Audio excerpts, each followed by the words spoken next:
ಅದೇ ಅರಣ್ಯದ ಧರ್ಮಸ್ಥಳದಿಂದ 2 ಕಿಲೋಮೀಟರ್ ಒಳಗೆ. ಇಲ್ಲಿ ದೊಡ್ಡ ಕೂದಲು ಇತ್ತಂತೆ, ಕಾಲು ಬಿಡೋರ್ಗು ನೇತಾಕಿರೋದು.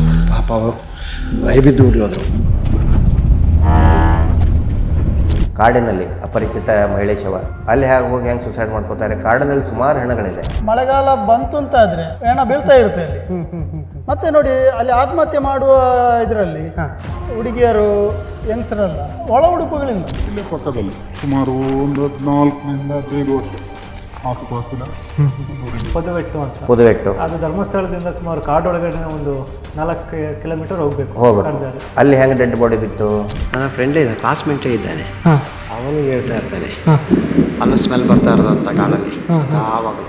ನಾಯಿ ಸತ್ತ ದಾಖಲೆ ಉಂಟು ಅದರಲ್ಲೆಲ್ಲಾದರೂ ನಿಮ್ಮ ಆ ಲೀಸ್ಟಲ್ಲಿ ನಾಯಿ ಬೆಕ್ಕು ಇಲ್ಲಲ್ಲ? ಅದೇ ರೀತಿ ಹೊಯ್ಗೆಯಲ್ಲಿ ಹೋಗಿರುವಂಥದ್ದು ಅದು ಎಷ್ಟೋ ಸಾವಿರ ಇರ್ಬೋದು. ಪ್ರತಿ ದಿವಸ ಒಂದು ವಾರದಲ್ಲಿ 1-2 ಜನ ಸಾಯ್ತಾ ಇರ್ತಾರೆ. ಅಲ್ಲಿ ಮಾಮೂಲಿ ದೊಡ್ಡವರು ಏನು ಮಾಡಿದ್ರು ನಡೀತದೆ. ನಾವು ಅದ್ರ ಬಗ್ಗೆ ಜಾಸ್ತಿ ತಲೆಗೆಡಿಸ್ಕೊಳ್ಳಿಕ್ಕೆ ಹೋಗಲಿಲ್ಲ. ಇಡೀ ಪೊಲೀಸ್ ಇಲಾಖೆ ಸೃಷ್ಟಿ ಮಾಡಿದಂತ ಒಂದು ಸ್ಥಾನ ಇದು. ನಿಮ್ಗೆ ಒಂದು ಸಂಬಳ ಧರ್ಮಸ್ಥಳದಿಂದ, ಇನ್ನೊಂದು ಸಂಬಳ ಸರ್ಕಾರದಿಂದ, 2 ಸಂಬಳ ತಿಂದು ಸಾಕಿದಂಥದ್ದಕ್ಕೆ ಆದಂತ ತಪ್ಪುಗಳು ಇವತ್ತು ನಮ್ಮ ಮೇಲೆ ಕಟ್ತಾ ಇದ್ದೀರಿ, ನಮ್ಮನ್ನು ರಸ್ತೆಗೆ ತಂದು ನಿಲ್ಲಿಸಿದ್ದೀರಿ. ಈ ಶಾಪ ಮುಂದಿನ ದಿನಗಳಲ್ಲಿ ನಿಮ್ಮ ಮನಗಳನ್ನು ಕಾಡ್ತದೆ. ಎಚ್ಚರಿಕೆಯಿರಿ, ಇದು ಅಣ್ಣಪ್ಪನ ಮಂಜುನಾಥನ ಶಾಪ. ಎಲ್ಲರಿಗೂ ನಮಸ್ಕಾರ. ಎಂಟರ್ಟೈನ್ ಮೀಡಿಯಾದ ಮತ್ತೊಂದು ಹೊಸ ವಿಡಿಯೋಗೆ ಎಲ್ಲರಿಗೂ ಸ್ವಾಗತ. ವೀಕ್ಷಕರೇ, ಇವತ್ತು ನಾನು ಬಂದು ಧರ್ಮಸ್ಥಳದಲ್ಲಿದ್ದೀನಿ. ಸೊ ಈಗ ನನ್ನ ಹಿಂದೆ ಏನು ನೋಡ್ತಾ ಇದ್ದರೆ ಇದೇ ನೇತ್ರಾವತಿ ಸ್ನಾನಘಟ್ಟ. ಏನು ಸೌಜನ್ಯ ಪ್ರಕರಣದಲ್ಲಿ ನೀವು ಏನು ಸೌಜನ್ಯ ಅವರು ಏನು ಬಸ್ಸನ್ನು ಇಳಿತಾರೆ ನೇತ್ರಾವತಿ ಸ್ನಾನಘಟ್ಟದಲ್ಲಿ. ಸೊ ಅದಿದೇ ಒಂದು ಸ್ಥಳ. ಸೊ ಇವತ್ತು ನಾನು ಮಾತನಾಡೋದಕ್ಕೆ ಬಂದಿರುವಂಥದ್ದು ಅಥವಾ ನಿಮಗೆ ತಿಳಿಸೋದಕ್ಕೆ ಬಂದಿರುವಂಥದ್ದು ಈ ಸೌಜನ್ಯ ಪ್ರಕರಣದ ಬಗ್ಗೆ ಅಲ್ಲ. ಇದರ ಬಗ್ಗೆ ಆಲ್ರೆಡಿ ತುಂಬ ವೀಡಿಯೋಸ್ಗಳನ್ನು ಮಾಡಿದ್ದೀವಿ. ಸೊ ಇವತ್ತು ಈ ಧರ್ಮಸ್ಥಳ ಈ ಒಂದು ಆರ್ಆರ್ ಏನಿದೆ, ಸೊ ಇದರ ಇನ್ನೊಂದು ಭಾಗ, ಸೊ ಧರ್ಮಸ್ಥಳದಲ್ಲಿ ನಡೆದಿರುವಂತಹ ಇನ್ನೊಂದು ದೊಡ್ಡ ಒಂದು ಕಾಂಡವನ್ನು ನಿಮಗೆ ತಿಳಿಸ್ಬೇಕು ಅಂದ್ಕೊಂಡು ಇವತ್ತು ನಿಮ್ಮ ಮುಂದೆ ಬಂದಿರುವಂಥದ್ದು. ಕಾಡಿನಲ್ಲಿ ನೀವು ನೋಡಿರ್ಬೋದು, ಕಾಡಿನಲ್ಲಿ ಅಪರಿಚಿತ ಮಹಿಳೆ ಶವ. ನೋಡಿ, ಯಾರಾದರೂ ಒಬ್ಬರು ಹೊರಗಡೆ ಹತ್ರ ಬಂದಿದ್ದರೆ ಅವ್ರಿಗೆ ಒಳಗಡೆ ಇಂಟೀರಿಯರ್ ಗೊತ್ತಾಗೋದಿಲ್ಲ. ಅಲ್ಲಿ ಹೋಗಿ ಹೆಂಗೆ ಸುಸೈಡ್ ಮಾಡ್ಕೋತಾರೆ? ಕಾಡಿನಲ್ಲಿ ಸುಮಾರು ಹೆಣಗಳಿದೆ. ನನಗೊಂದು ಹೇಳಿದ್ರಿ ಪುದುವೆಟ್ಟು ಅದು ಧರ್ಮಸ್ಥಳದಿಂದ ಸುಮಾರು ಕಾಡೊಳಗಡೆ ಒಂದು 4 ಕಿಲೋಮೀಟರ್ ಹೋಗ್ಬೇಕು. ಅಲ್ಲಿ ಹೆಂಗೆ ಡೆಡ್ ಬಾಡಿ ಬಿತ್ತು? ಸುಮಾರು ಬಿದ್ದಿದ್ದಾವಲ್ಲಿ. ಕಾಡುಗಳಲ್ಲಿ ನಾನು ಈ ಹೋರಾಟ ಪ್ರಾರಂಭ ಆಗುವಾಗಲೇ ನನ್ನ ಅನಿಷ್ಟಕ್ಕೆ ನನಗೆ ಕೆಲವರು ಕರ್ಕೊಂಡು ಹೋಗ್ತಾಯಿದ್ರು, ಆಜ್ಞೆ ನೇತಾಗಿ ತೋರಿಸ್ತಾಯಿದ್ರು. ಅವರು ಕಾಡಲ್ಲಿ ಈ ಸೊಪ್ಪೆಲ್ಲ ತರಲಿಕ್ಕೆ ಹೋಗಾಗ ಬಿದ್ದಿರೋದು, ಭಯ ಬಿದ್ದು ಹಾಕಿ ಓಡಿ ಬಂದಿರೋದು, ಅಲ್ಲೆಲ್ಲ ಕರ್ಕೊಂಡು ಇವಾಗಲೂ ಹಗ್ಗನು ಇವಾಗಲೂ ಇದೆ, ಈಗಲೂ ಹಗ್ಗ ಇದೆ. ನಾನು ಇವಾಗಲೂ ಬೇಕಾದ್ರೆ ಕರ್ಕೊಂಡು ಹೋಗ್ತೀನಿ ತೋರಿಸಲಿಕ್ಕೆ. ಅದೇ ಅರಣ್ಯದ ಧರ್ಮಸ್ಥಳದಿಂದ 2 ಕಿಲೋಮೀಟರ್ ಒಳಗೆ.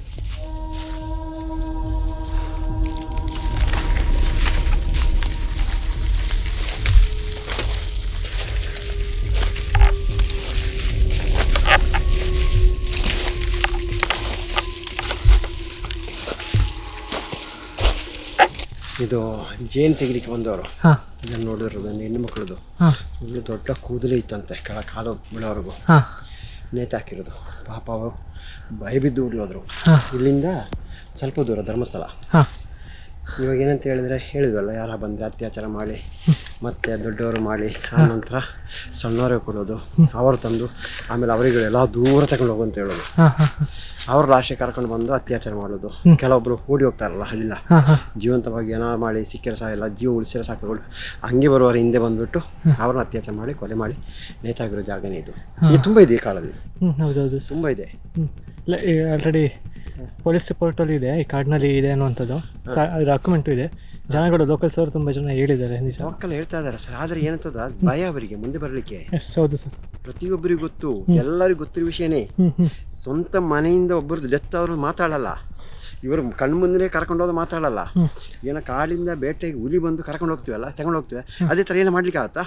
ಇಲ್ಲ ಸರ್, ಸೇಮ್ ಅದೇ ಡಿಟ್ಟೋ ಸರ್ ಇದು. ಪ್ರತಿ ದಿವಸ ಒಂದು ವಾರದಲ್ಲಿ 1-2 ಜನ ಸಾಯ್ತಾ ಇರ್ತಾರೆ. ಅಲ್ಲಿ ಅವರು ನೇತಾಗಿದ್ರು, ಇಲ್ಲಿ ಬಿದ್ರು ಅಂತೇಳಿ.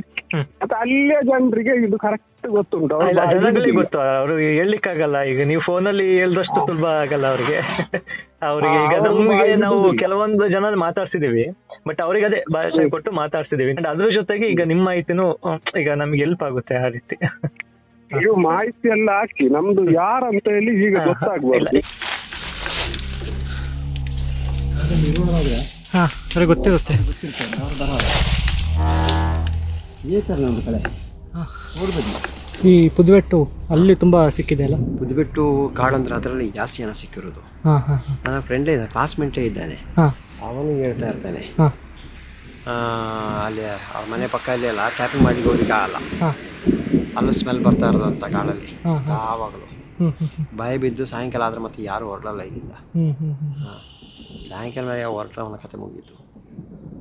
ಹಾಂ, ಅಂತ ಒಂದು ಏನಂತ ಹೇಳಿದ್ರೆ ನಾವು ಹೇಳ್ತೇವೆ ಉಗ್ರಾಂಗಿಗಳ ಅಡಗತಾನ ಅಂತ ಹೇಳ್ತೀವಿ. 4 ಸೈಡು ಕಾಡು, ಒಂದು ಕಡೆ ನದಿ, ಹಾಂ ಉಳಿದ ಎಲ್ಲ ಸುತ್ತ ಕಾಡು. ಡೆಡ್ ಎಂಡ್ ಅನ್ಸುತ್ತೆ ಪುದುವೆಟ್ಟು. ಅಲ್ಲ, ಪುದುವೆಟ್ಟು ಡೆಡ್ ಎಂಡ್ ಅಲ್ಲ, ಇದು ಈ ಧರ್ಮಸ್ಥಳ ಇದೆಯಲ್ಲ, ಹಾಂ ಇದು ಮಧ್ಯೆಯಲ್ಲಿ ಇರುವಂಥದ್ದು ಇದು ಸುತ್ತ ಕಾಡು. ನಾವು ಈ ಹಾಂ ಹಾಂ ಹೌದು. ಹಾಂ, ಅದಕ್ಕೋಸ್ಕರ ಇವರಿಗೆ ತಂದು ಬಿಸಾಕಲಿಕ್ಕೆ ಬೇಗ ಆಗುತ್ತೆ. ಹ್ಞೂ ಹ್ಞೂ ಯಾರು ಕೇಳಲ್ಲ, ಯಾರೂ ಇರಲ್ಲ. ಹ್ಞೂ ಈ ರಸ್ತೆಯಲ್ಲೆಲ್ಲ ರಾತ್ರಿ ಯಾರು ಇರ್ತಾರ? ಹ್ಞೂ ಹಾಂ, ಅದಕ್ಕೋಸ್ಕರ ಒಂದು ಬಿಸಾಕ್ತಾ ಇರೋದು. ಇನ್ನೊಂದು ಕಡೆ ಇದೆ ಸರ್, ಅದನ್ನು ಹುಡುಕ್ತಾ ಇದ್ದೀವಿ, ಬರಲಿಕ್ಕೆ ಸ್ವಲ್ಪ ಭಯ ಬೀಳ್ತಾ ಇದ್ದಾರೆ. ಇನ್ನೊಂದು ಕಡೆ ದೊಡ್ಡೊಂದು ಅಲ್ಲಿಗೆ ಬೋಡಿ ತಂದು ಹಾಕ್ತಾ ಇದ್ರಂತೆ. ಹಾಂ ಹಾಂ ಹಾಂ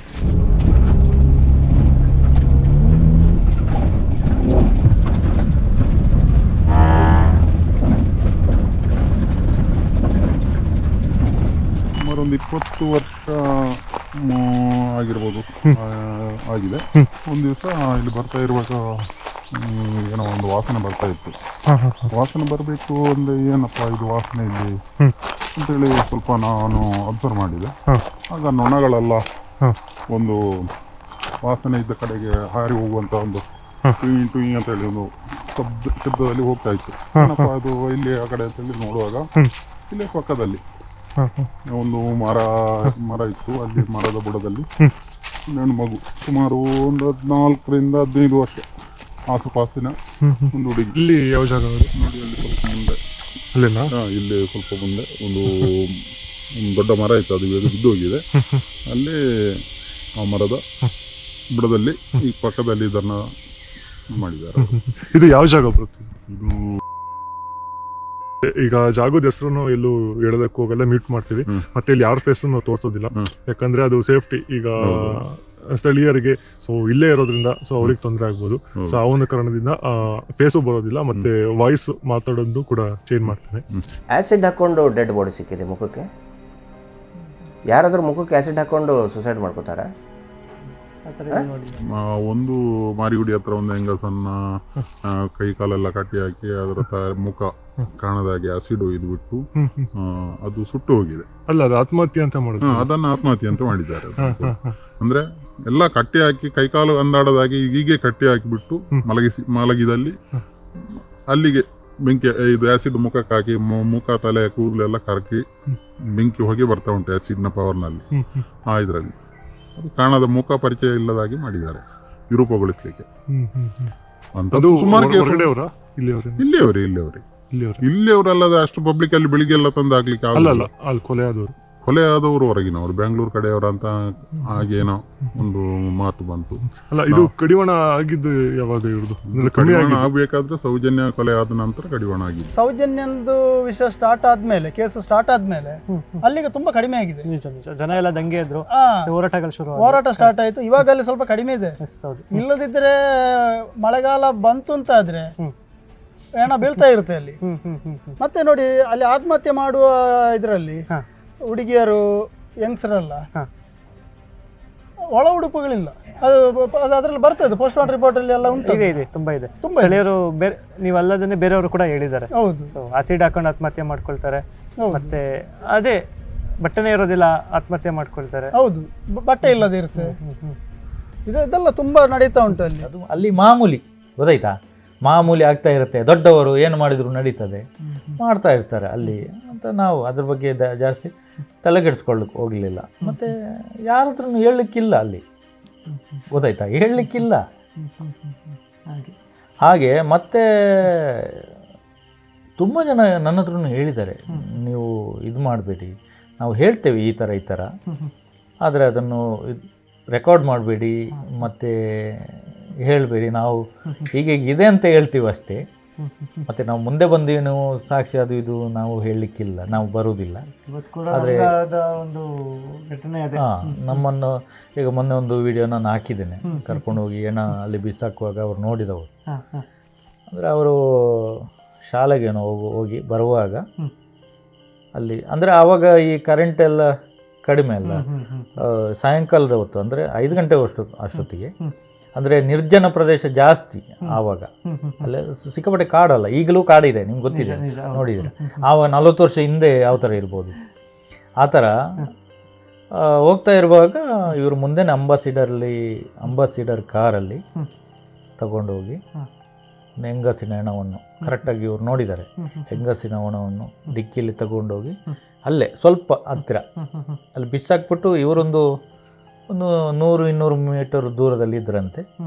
ಅಲ್ಲಿ ದೂರದಿಂದ ತೊಗೊಂಡೋಗೋದು, ನಿಲ್ಲಿಸಿದ ಕೂಡಲೇ ಇಮಿಡಿಯೇಟಾಗಿ, ಅದು ಫಾಸ್ಟ್ ಅಲ್ಲ, ಸ್ವಲ್ಪ ಮೆಲಾನೆ ತೊಗೊಂಡೋಗ್ತಾರೆ, ಇಲ್ಲ ಫಾಸ್ಟ್ ತೊಗೊಂಡೋಗಿ ಅಲ್ಲಿ ಬಿಸಾಕ್ಬಿಟ್ಟು ಬಂದು ಅಲ್ಲಿ ಇವರು ಹತ್ತಿರ ಹೋದಾಗ ಅಲ್ಲಿ ಅವರು ಇದು ಮಾಡಿ ಹೋಗಿದ್ದಾರೆ. ಇವರು ಸೀದಾ ಹೋಗಿದ್ದಾರೆ, ಇವರು ನೋಡಿದ ಹಾಗೆ ಮಾಡಿ ಹೋಗಿದ್ದಾರೆ. ಹಾಗೆ ಅವರು ಆ ಹೆಣ ಬಿಸಾಕಿರುವ ಒಂದು ಪ್ಲೇಸನ್ನು ನಮಗೆ ತೋರಿಸಿದ್ದಾರೆ. ಧರ್ಮಸ್ಥಳದಲ್ಲಿ ಒಂದು ಕೊಲೆ ಆದರೆ ಇದನ್ನು ಅವರ ಜನಗಳೇ ಇದ್ದಾರೆ ಅದಕ್ಕೆ ಡಂಪು ಮಾಡಲಿಕ್ಕೆ, ಹೆಣವನ್ನು ಹೂಳ್ಲಿಕ್ಕೆ ಅಂತೇಳಿ ಜನಗಳಿದ್ದಾರೆ. ಕೆಲವು ದಿನದಲ್ಲಿ 2-3 ಹೆಣ ಬೀಳುವಂಥದ್ದು ಉಂಟು. ಹಾಗೆ ಬೀಳುವಂಥ ಹೆಣಗಳನ್ನ ಅವರು ಅದನ್ನ ಏನ್ ಮಾಡ್ತಾರೆ ಅಂದ್ರೆ ಇವರಿಗೆ ಪೊಲೀಸ್ ಇಲಾಖೆಗೆ ತಿಳಿಸಿ, ಇಲ್ಲದಿದ್ರೆ ಅವರದೇ ಜನಗಳು ಇದನ್ನ ಇದು ಮಾಡಿಕೊಂಡು ಇದನ್ನು ತಗೊಂಡೋಗಿ ಎಲ್ಲಾದ್ರೂ ಹೂಳು ಬಿಡ್ತಾರೆ. ಅಂದ್ರೆ ಅದು ಪೋಸ್ಟ್ ಮಾರ್ಟಮ್ ಆಗಲ್ಲ, ತನಿಖೆನೂ ಆಗಲ್ಲ. ಇನ್ನು ಪೊಲೀಸರಿಗೆ ವಿಷಯ ಗೊತ್ತಾಗಲ್ಲ, ಪೊಲೀಸರಿಗೆ ಕೆಲವು ವಿಷಯಗಳು ಗೊತ್ತಾಗಿರ್ತದೆ, ಅಂದ್ರೆ ಅವರು ಇವರ ಕಡೆ ಇರ್ತದೆ. ಅಂದ್ರೆ ಇದರಲ್ಲಿ ಮೊದಲು ಈಗ ಚಂದ್ರಶೇಖರಯ್ಯ ಅಂತ ಹೇಳಿ ಒಬ್ರು ಹೆಡ್ ಕಾನ್ಸ್ಟೇಬಲ್ ಧರ್ಮಸ್ಥಳದಲ್ಲಿ ಇದ್ರು. ಅವರನ್ನ ಪದೇ ಒಂದು ಸುಮಾರು 4-5 ಟರ್ಮ್ ಇಲ್ಲೇ ಅವರನ್ನ ASI ಆ ತರ ಆಗಿ ಇಲ್ಲೇ ಉಳಿಸ್ಕೊಟ್ರು. ಯಾಕಂದ್ರೆ ಬಂದಂತ ಅವರು ಒಂದು ಅದು ಪರಿಶಿಷ್ಟ ಜಾತಿ ಪಂಗಡಕ್ಕೆ ಸೇರಿದಂತ ಒಂದು ಪೊಲೀಸು ಇಲಾಖೆ ಒಂದು ಚಂದ್ರಶೇಖರಯ್ಯ ಅಂತ ಹೇಳಿ ಅವರು ಏನ್ ಮಾಡ್ತಾರೆ ಅಂದ್ರೆ ಇವ್ರು ಹೇಳಿದ್ರೆ ಆಯ್ತು ಮುಗೀತು ಕತೆ, ಏನೋ ಬಂದು ಹೌದಾ ಎಲ್ಲಿ ಹೋಗ್ಬೇಕು ತಗೊಂಡೋಗ್ಬೇಕು ಅದು ಅಲ್ಲಿ ಡಂಪ್ ಮಾಡಿಬಿಡ್ತಾರೆ. ಈಗ ಇಲ್ಲಿ ಕೂಡ ಆದಂಥ ವಿಷಯವಾಗಿ ಬಂದ ಆ ಹೆಣ್ಮಗಳನ್ನು ಪೊಲೀಸರು ನಾವು ಫೋನ್ ಮಾಡಿ ಈ ಹೆಣ್ಮಗಳ ಹೆಣ ನೋಡಿಬಿಟ್ಟು ನಾವು ಕಾಯಿನ್ ಮತ್ತಿಂದ ಫೋನ್ ಮಾಡಿದಾಗ ಅವ್ರು ಏನು ಹೇಳಿದರು, ಆಯ್ತು ಸರಿ ಬರ್ತೇವೆ ಅಂತ ಹೇಳಿದರು. ಎಲ್ಲಿ ಅಂತ ಹೇಳಿದರು. ನಾವು ಇಂಥ ಕಡೆ ಧರ್ಮಸ್ಥಳದಿಂದ ಸುಮಾರು 2.5 ಕಿಲೋಮೀಟ್ರು ಬಂದುಬಿಟ್ಟು ಅಲ್ಲಿ ರೈಟಲ್ಲಿ ಒಂದು ದಾರಿ ಹೋಗ್ತಿದೆ ಒಳಗಡೆ. ಅಲ್ಲಿ ಸ್ವಲ್ಪ ಮುಂದೆ ಒಂದು 200 ಮೀಟ್ರಲ್ಲಿ ಮುಂದೆ ಒಂದು ಮರದ ಬುಡದಲ್ಲಿ ಹೆಣ ಬಿದ್ದಿದೆ, ಯಾಕೆ ತಂದಾಕಿದ್ದಾರೆ. ಒಂದು ಆಟೋ ಬಂದು ಹೋದಂತ ಅಂದರೆ ಟೈರ್ ಇದರದ್ದು ಪಾಸಿಂಗ್ ಗ್ಯಾಪ್ ಕಾಣ್ತಾ ಇತ್ತು. ಆಗ ತುಂಬ ದೊಡ್ಡ ದಾರಿ ಅಲ್ಲ, ಈಗ ಸ್ವಲ್ಪ ಸೌದೆಲ್ಲ ಸ್ವಲ್ಪ ಒಳ್ಳೆಯದಾಗಿದೆ, ರಸ್ತೆ ಮಾಡಿದ್ದಾರೆ ಪಂಚಾಯತ್ನಿಂದ. ಆವಾಗ ನಾವು ದಾರಿ ಇದು ಮಾಡಿದ್ದೆವು ನಮ್ಮ ಇದರಲ್ಲಿ. ಹಾಗೆ ಅವರು ಮತ್ತೆ 3-4 ದಿವಸ ಬಿಟ್ಟು ಚಂದ್ರಶೇಖರಯ್ಯ ಇಲ್ಲಿ ಬಂದುಬಿಟ್ಟು ಬೇರೆ ನಮ್ಮ ಒಬ್ಬ ಸಂಬಂಧಿಕನನ್ನು ಕರ್ಕೊಂಡು ಬಂದು ಅವರು ಈಗ ಹೇಳಿದರು, ಇಲ್ಲಿ ಬಾ ನೀವು ಪೋಸ್ಟ್ ಇದು ನೀನು ನೋಡಿದ್ದೀವಿ ಅಂತ ಹೇಳಿ ಒಂದು ಸಿಗ್ನೇಚರ್ ಹಾಕು ಅಂತ ಹೇಳಿದ್ರು. ಸರಿ ಆಯಿತು ಅಂತೇಳಿ ಅವ್ರು ಬಂದರು. ಅವ್ರನ್ನ ಒತ್ತಾಯದಲ್ಲಿ ಕರ್ಕೊಂಡು ಬಂದಿದ್ದು. ಅವರಲ್ಲಿ ಬಂದುಬಿಟ್ಟು ಅವು ಇದನ್ನು ಹೆಣವನ್ನು ನೋಡುವಾಗ ಎಲ್ಲ ಕೊಳ್ತು ಮಾಂಸ ಎಲ್ಲ ಬಿಟ್ಟು ಹೋಗಿತ್ತು. ಆಗ ಏನು ಮಾಡಿದಾರಂತೆ ಚಂದ್ರಶೇಖರಯ್ಯ ಹೆಣವನ್ನು ಅಲ್ಲೇ ಊತಾಕಿ ಇದು ಅಲ್ಲಿ ನೀರೆಲ್ಲ ಹಾಕಿಬಿಟ್ಟು ಇದು ಮಾಡಿ ಅಲ್ಲಿ ಒಂದು ನೀರಿನ ಬಾಟ್ಲಿ ಇತ್ತು ಚಿಕ್ಕದು. ಆ ನೀರಿನ ಬಾಟ್ಲಿ ಅಲ್ಲಿ ಇಟ್ಟುಬಿಟ್ಟು ಸುಮಾರು 35-40 ವರ್ಷ ಪ್ರಾಯದ ಹೆಂಗಸು ಜೀವನದಲ್ಲಿ ಜಿಗಿಸಿಕೊಂಡು ಆತ್ಮಹತ್ಯೆ ಮಾಡಲಾಗಿದೆ ಅಂತೇಳಿ ಅವರು ಸ್ಟೇಟ್ಮೆಂಟ್ ಹಾಕಿದರು. ಅದು ಪೇಪರ್ನಲ್ಲಿ ಬಂದಿದೆ ಅಂತ ಕಾಣಿಸ್ತದೆ ಅಷ್ಟೇ, ತನಿಖೆಗೆ ಏನಿಲ್ಲ. ಅದು ಅಲ್ಲೇ ಉಳಿದ್ರು, ಅಂದರೆ ಪೋಸ್ಟ್ ಮಾರ್ಟಮ್ ಕೂಡ ಆಗಲಿಲ್ಲ.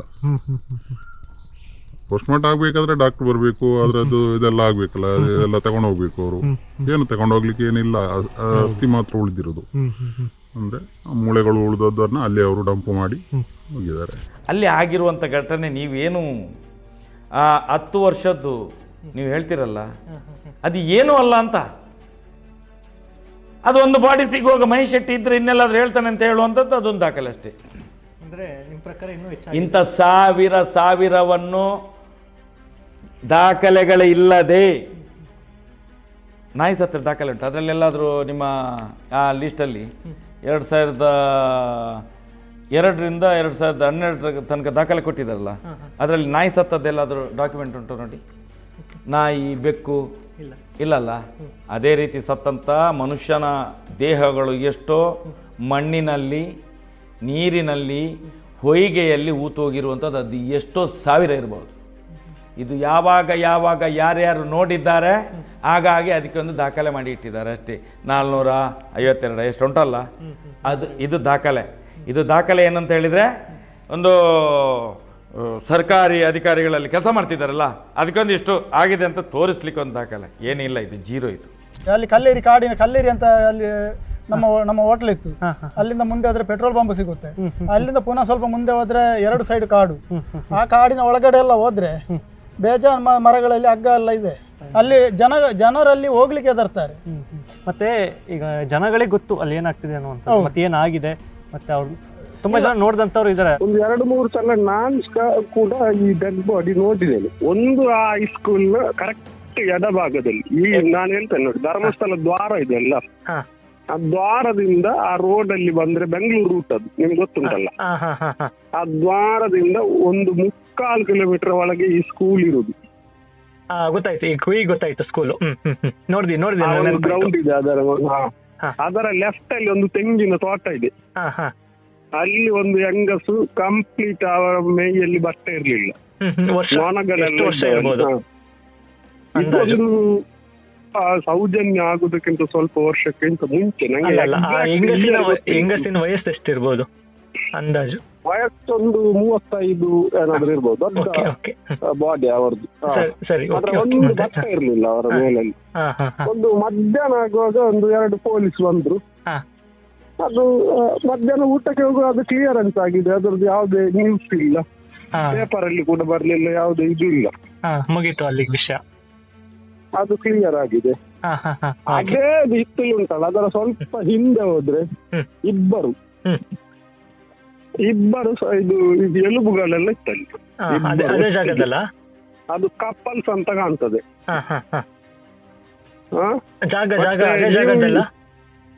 ಅದೇ ಜಾಗ. ಅದಕ್ಕಿಂತ ಸ್ವಲ್ಪ ಒಂದು 100-200 ಮೀಟರ್ ಹಿಂದಕ್ಕೆ ಬಂದ್ರೆ ಒಂದು ಬೆಟ್ಟ ತರ ಇದೆ, ಅದು ಕಾಡು.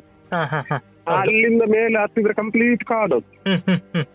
ಅಲ್ಲಿತ್ತು. ನೀವು ಖಾಲಿ ನೇತ್ರಾವತಿ ಅಂತ ಹೇಳ್ತೀರಲ್ಲ, ಅದಕ್ಕೆ ಇಲ್ಲಿ ಸಹ ಡೆಡ್ ಬಾಡೀಸ್ ಸಿಗ್ತದೆ. ಕಾಡಿನಲ್ಲಿ ತುಂಬಾ ಇದೆ, ಬಟ್ ಒಂದೇ ಜಾಗದಲ್ಲಿ ಅಂತ ಗೊತ್ತಿಲ್ಲ. ಪದುವೆಟ್ಟು ಇದೆ, ಬೊಳಿಯಾರ್ ಇದೆ, ಮುಂದ್ರಪಾಡಿ ಇದೆ. ಪುದುವೆಟ್ಟು ಆ ಹಿಂಭಾಗ ಹೋಗುವಂತ ಆ ಜಾಗದಲ್ಲಿ ಸಿಗುವಂತದ್ದು ಕಲ್ಲೇರಿ ಆ ಭಾಗದಲ್ಲಿ ಎಲ್ಲರೂ ಗೊತ್ತಿದೆ. ಇಲ್ಲಿ ದಕ್ಷಿಣ ಕನ್ನಡ ಉಡುಪಿ ಈ ಕಡೆ ಇದೆಯಲ್ಲ, ಪ್ರತಿಯೊಬ್ಬರಿಗೆ ಗೊತ್ತಿದೆ ಯಾರ್ಯಾರು ಏನೇನು ಅಲ್ಲಿ ಏನೇನಾಗಿದೆ ಎಲ್ಲ ಗೊತ್ತಿದೆ. ಆದರೆ ಮಾತಾಡಲ್ಲ, ಹೊರಗಿನವ್ರಿಗೆ ಗೊತ್ತಿರೋದಾಗೆ. ಮತ್ತೆ ಗೊತ್ತಾದರೆ ನನಗೇನಾಗುತ್ತೋ, ನನ್ನ ಬಿಸ್ನೆಸ್ಸಿಗೆ ಎಫೆಕ್ಟ್ ಆಗ್ತದೆ, ನನ್ನ ವ್ಯವಹಾರಕ್ಕೆ ಎಫೆಕ್ಟ್ ಆಗ್ತದೆ. ಹೀಗೆ ಅಂದರೆ ಸಾಧಾರಣ ಜನಗಳಲ್ಲಿ ಯಾವ ಥರ ಅಂದರೆ ಬೇರೆಯವರನ್ನು ನಂಬಿಕೊಂಡು ಜೀವನ ಮಾಡುವವರು, ಅವರನ್ನು ನಂಬ್ಕೊಳ್ಳೋದಿಲ್ಲ. ಹಾಗೆ ನಮಗೆ ಅದು ಇವತ್ತು ಅನ್ನೋದಕ್ಕಿಂತ ನಮಗೆ ಇದ್ರ ಬಗ್ಗೆ ಮಾಹಿತಿ ಕಲೆಕ್ಟ್ ಮಾಡ್ಬೇಕಾದ್ರೆ ನಮಗೂ ಗೊತ್ತಾಯ್ತು ನೀವು ಏನು ಹೇಳ್ತಾ ಇದ್ರು. ಹೌದೌದು. ಅಲ್ಲಿ ಜನಗಳಿಗೆ ಹೋಗಿ ನಮ್ಗೆ ಹೇಳ್ತಾರೆ ಈ ರೀತಿ ಘಟನೆಗಳಾಗಿದೆ. ಸೌಜನ್ಯ ಕೇಸ್ ಅಲ್ಲದೇನೆ ಎಷ್ಟೋ ಘಟನೆಗಳು ನಡೆದೋಗಿದೆ. ಸರಿ ಆಯ್ತು, ಒಂದು ವಿಡಿಯೋ ಬೈಟ್ ಕೊಡಿ, ಅದನ್ನ ಜನಗಳಿಗೆ ತಿಳಿಸೋಣ, ನನ್ನ ಒಬ್ಬನಿಗೆ ಗೊತ್ತಾದ್ರೆ ಪ್ರಯೋಜನ ಇಲ್ಲ ಅಂತ ಕೇಳಿದ್ರೆ. ಕಾಡಲ್ಲಿ ಎಲ್ಲ ಜನ ಎಲ್ಲ ಸಿಕ್ಕಾಯ್ತು, ತುಂಬಾ ಸಿಕ್ಕಿದೆ. ಶರಾವತಿಯಲ್ಲೆಲ್ಲ ಹೈಯೆಸ್ಟ್ ಸಿಕ್ಕಿದೆ. ಮತ್ತೆ ಎಲ್ಲಿ ಅಂದ್ರೆ ನಮ್ಮ ಇಲ್ಲಿ ಗೇಟಿನ ಸ್ವಲ್ಪ ಮುಂದೆ ಉಂಟಲ್ಲ, ಮಾರಿಗುಡಿ ಹತ್ರ, ರೈಟ್ ಅಲ್ಲಿ ಒಂದು ಹೆಂಗ್ಸಿದು ಅದ್ರ ಬಾಯಿಯಿಂದ ಇದು ಬರ್ತೈತೆ ಬೆಂಕಿ, ಆ ಸೈಡ್ ಅಲ್ಲಿ ಇತ್ತು. ಆ ಪೊಲೀಸ್ ಸ್ಟೇಷನ್ ಸ್ವಲ್ಪ ಹಿಂದೆ. ಈಗ ನಾವು ಹೋಗುವಾಗ ಅಲ್ಲಿ ರೈಟ್ ಸೈಡ್ ಅಲ್ಲಿ ಒಂದು ಹೆಂಗ್ಸಿದು ಬಾಯಿಯಲ್ಲಿ ಮತ್ತೆ ಇದೆಲ್ಲ ತುರಿಸಿ ಬೆಂಕಿ ಬರ್ತಾ ಇತ್ತು. ಎಲ್ಲ ಇಷ್ಟು ಹೇಳಿದ್ರೆ ನಮಗೆ ತುಂಬಾ ಉಪಕಾರ ಆಗುತ್ತೆ. ಏನ್ ಗೊತ್ತಿಲ್ಲ, ನಮಗೆ ಪ್ರಾಬ್ಲಮ್ ಅಂದ್ರೆ ಇವರು ಎಟಕ್ ಗ್ಯಾರಂಟಿ ಮಾಡ್ತಾರೆ, ನಮ್ಗೆ ಗೊತ್ತಿದೆ. ರಾಶಿ ಬಂದು ಬೀಳ್ತಾರೆ ಇವರು. ಸ್ಪಾಟ್ ಹೇಳ್ತಾರೆ, ಆ ಸ್ಪಾಟ್ ಹೋಗಿದ್ದೆ ನಾನು. ಆ ಮನೆಯವ್ರ ಹತ್ರ ಸುಮ್ಮನೆ ಒಮ್ಮೆ ಕೇಳಿದ್ರೆ ಆಯ್ತು, ಬೇಕಾದ್ರೆ ಮನೆ ಅವರು ಮಾತಾಡೋದೆಲ್ಲ ಕಷ್ಟ. ಯಾಕಂದ್ರೆ ನಾನು ತುಂಬಾ ಊರೊಳಗೆಲ್ಲ ಕೇಳಿದ್ದೀನಿ, ಅಲ್ಲ ಅವ್ರು ಒಪ್ಕೊಂಡ್ರೆ ನಾನು ಕೇಳ್ತೀನಿ ಈಗ. ಅದು ನಮಗೆ ಸಹ ಸ್ವಲ್ಪ ಪ್ರಾಬ್ಲಮ್ ಆಗ್ತದೆ, ಅದೆಲ್ಲ ಅವರ ಸೈಡ್ ಅಲ್ಲಿ ಇರುವಾಗ ಬಾರಿ ಕಷ್ಟ ಆಗ್ತದೆ ನಿಮಗೆ ಸಹ. ಅವರು ಗೊತ್ತಾದ್ರೆ ಅವರು ಈ ಬಂದು ಸೇರ್ತಾರೆ. ನಿಜ ಹೌದೌದು. ಅದಾದ ನಂತರ ಇನ್ನೊಂದು ವಿಷಯ ಏನ ಕೇಳಿದೆ, ಅದು ಒಂದು ಚಿಕ್ಕ ಮಗುನ ಅತ್ಯಾಚಾರ ಮಾಡಿ ನದಿಗೆ ಎಸ್ತಿದ್ರು ಅಂತ. ಅದು ಅದರ ಮಾಹಿತಿ ಅದನ್ನ ಅಂತ್ಯ ಸಂಸ್ಕಾರ ಮಾಡಿದವರು ಇದ್ದಾರೆ ಅಂತ. ಹೌದು, ಅಂದ್ರೆ ಅವರ ಅಲ್ಲಿ ನೇತ್ರಾವತಿ ನದಿಯಲ್ಲಿ ಕೆಲಸ ಮಾಡುವಂತ ಗುಡಿಸುವಂತ ಜನಗಳಿದ್ದಾರೆ. ಆ ಜನಗಳಲ್ಲಿ ಅವರಿಗೆ ಹೇಳ್ಬಿಡ್ತಾರೆ, ಈಗ ಇಂತಲ್ಲಿ ಹಣ ಬಿದ್ದಿದೆ, ಅದನ್ನು ತೆಗೆದು ಮಾಡುವಂತ ಹೇಳಿ. ಆಗ ಇದ್ದ ಕೆಲಸದವರು ಅದನ್ನ ಎತ್ಕೊಂಡು ಹೋಗಿ ಪೊಲೀಸರು ಇದು ಮಾಡ್ತಾರೆ. ಅವರಿಗೆ ಕೇಸ್ ಏನಾಗಲ್ಲ, ಅಂದ್ರೆ ಕೇಸ್ ಇರಲ್ಲ ಅವರ ಕಡೆಯವರು. ಅಂದ್ರೆ ಇವರು ಚಂದ್ರಶೇಖರಯ್ಯ ಏನು ಮಾಡಿದ್ರು ಕೂಡ ಅದನ್ನು ಮುಚ್ಚಿ ಹಾಕ್ಲಿಕ್ಕೆ ಅವ್ರದ್ದು ತುಂಬಾ ಉತ್ತಮ ಒಂದು ದೊಡ್ಡ ಎತ್ತಿದ ಕೈಯವರು. ಆ ತರ ಇದ್ದ ಕಾರಣ ಅವರಿಗೆ ಏನು ನಡೆದ್ರು ಅಲ್ಲಿ ಮುಚ್ಚಿ ಹೋಗುವಂತ ಇದೇ ಇರುವುದು ಎಲ್ಲ. ಅಂದ್ರೆ ಅವರ ಚಂದ್ರಶೇಖರಯ್ಯ ಇರುವಾಗ ಸುಮಾರು ಈಗ ಈ 400 ಹೇಳುವಂತದ್ದಲ್ಲ, ಅದರ 3 ಪಟ್ಟು ಆಗಿದೆ. ಅಂದ್ರೆ ಈಗ ಏನ್ ಹೇಳ್ತಿದ್ರು ಸೌಜನ್ಯ ಪ್ರಕರಣದಲ್ಲಿ ಈಗ ಯಾರು PSI ಯೋಗೇಶ್ ಅಂತ ಹೇಳ್ತಾರೆ ಎಲ್ಲ ಅಂತ. ಸೊ ಇವರು ಅಂದ್ರೆ ಇವರು ದೊಡ್ಡ ಇದೆ, ಅಂದ್ರೆ ಆ ದುಡ್ಡು ಅವರಿಗೆ ದುಡ್ಡು ಸಿಕ್ಕಿದ್ರೆ ಸಾಕು. ಇಡೀ ಪೊಲೀಸ್ ಇಲಾಖೆ ಸೃಷ್ಟಿ ಮಾಡಿದಂತ ಒಂದು ತಾಣ ಇದು ಧರ್ಮಸ್ಥಳ ಅನ್ನುವಂಥದ್ದು. ಇವತ್ತು ನಟೋರಿಯಸ್ ಆಗಿ ಕಾಣಲಿಕ್ಕೆ ಇದೇ ಪೊಲೀಸ್ ಇಲಾಖೆ ಕಾರಣ. ನಾನು ಪೊಲೀಸ್ ಇಲಾಖೆಗೆ ಪ್ರಶ್ನೆ ಮಾಡ್ತಾ ಇದ್ದೇನೆ, ಈ ದೇಶದ ಕಾನೂನಿಗೆ ಪ್ರಶ್ನೆ ಮಾಡ್ತಾ ಇದ್ದೇನೆ ನಾನು. ನೀವುಗಳು ತಪ್ಪಿದ್ರಿಂದಾಗಿ ಇಲ್ಲಿ ಇಂಥ ಅನಾಹುತ ಆಗಿದೆ. ಇವತ್ತು ನಾವು ಬೀದಿ ಪಾಲಾಗ್ತಿದ್ದೇವೆ. ನಾವು ಕೂಡ ಇವರಿಂದ ಮುಂದಿನ ದಿನಗಳಲ್ಲಿ ಕೊಲೆ ಆಗಬಹುದು, 100ಕ್ಕೂ 100. ಇದು ಅತ್ಯಾಚಾರದ ಕೂಪಾಗಿದೆ. ನೀವುಗಳೇ ಮಾಡಿದಂಥ, ಪೊಲೀಸ್ನವರೇ ಕೊಟ್ಟಂತ ಸಲುಗೆ ಇದು. ನಿಮಗೆ ಒಂದು ಸಂಬಳ ಧರ್ಮಸ್ಥಳದಿಂದ, ಇನ್ನೊಂದು ಸಂಬಳ ಸರ್ಕಾರದಿಂದ, 2 ಸಂಬಳ ತಿಂದು ಸಾಕಿದಂಥದ್ದಕ್ಕೆ ಆದಂಥ ತಪ್ಪುಗಳು ಇವತ್ತು ನಮ್ಮ ಮೇಲೆ ಕಟ್ತಾ ಇದ್ದೀರಿ, ನಮ್ಮನ್ನು ರಸ್ತೆಗೆ ತಂದು ನಿಲ್ಲಿಸಿದ್ದೀರಿ. ಈ ಶಾಪ ಮುಂದಿನ ದಿನಗಳಲ್ಲಿ ನಿಮ್ಮ ಮನೆಗಳನ್ನು ಕಾಡ್ತದೆ, ಎಚ್ಚರಿಕೆ ಇರಲಿ. ಇದು ಅಣ್ಣಪ್ಪನ ಮಂಜುನಾಥನ ಶಾಪ.